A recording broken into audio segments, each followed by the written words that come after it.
সুদীপাকে ফেরাতে হোস্টেলে এসে হাজির হলো আদিত্য। হ্যাঁ বন্ধুরা, এমনটাই হতে চলেছে অনুরাগের ছোঁয়ার পরবর্তী পর্বে। আদিত্য পরমাকে যখন একত্র দেখতে পায় তখনই ক্ষিপ্ত হয়ে যায় অভ্র, এবং অভ্র সেখান থেকে বেরিয়ে আসে। আদিত্য তখন অভ্রকে বোঝানোর চেষ্টা করে, কিন্তু কোনোভাবেই অভ্র তাদের কথা শুনতে চায় না। তখনই আদিত্য ভাবে যে আমাকে আর পরমাকে একত্রে দেখে দাদাভাই নিশ্চয়ই ভুল বুঝেছে। এমনটা তো নয় যে আমিও সুদীপাকে ঠিক সে তেমন ভাবেই ভুল বুঝেছি। আমাদের ভিতরে কেউ ভুল বোঝাবুঝি তৈরি করার জন্যই ওই ছবিগুলো আমাকে পাঠিয়েছে।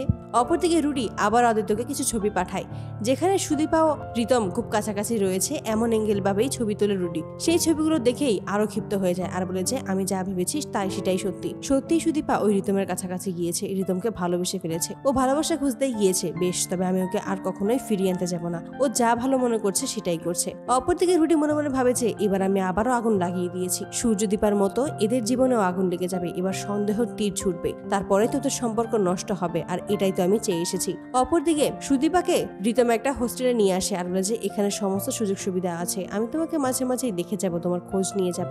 এসব বলেই রিতম খুব খুশি মনেই সেখান থেকে চলে যায়। অপরদিকে আদিত্য কোনোভাবেই সুদীপাকে ছাড়া থাকতে পারে না। তখনই ভাবে যে যেভাবেই হোক সুদীপাকে বাড়ি ফিরিয়ে আনতেই হবে। তাই সুদীপাকে বাড়ি ফিরিয়ে আনার জন্য সুদীপা কোথায় আছে সেটা জানতেই রিতমের বাড়ি এসে হাজির হয়। রিতমের কলার ধরে তখন বলে যে আপনি সত্যি করে বলুন সুদীপা কোথায়। তখনই রিতম বলে যে আপনার কি মনে হয় যে আমি সুদীপাকে লুকিয়ে রেখেছি? সুদীপা এত রাতে আমার বাড়িতে আমার কাছে রয়েছে।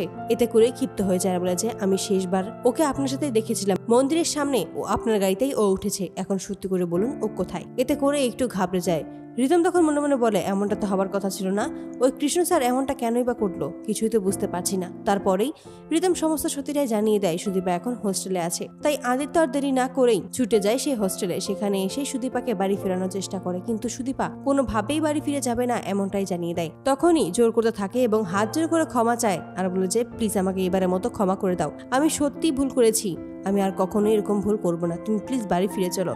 তো বন্ধুরা, তোমরা এটাই তো যাওয়ার জন্য এবার যেন সুদীপাকে ফেরাতেই হোস্টেলে এসে হাজির হয় আদিত্য। তোমাদের মতামত অবশ্যই জানাতে ভুলো না। ভিডিওটি ভালো লাগলে অবশ্যই চ্যানেলটি সাবস্ক্রাইব করে দিও। ধন্যবাদ।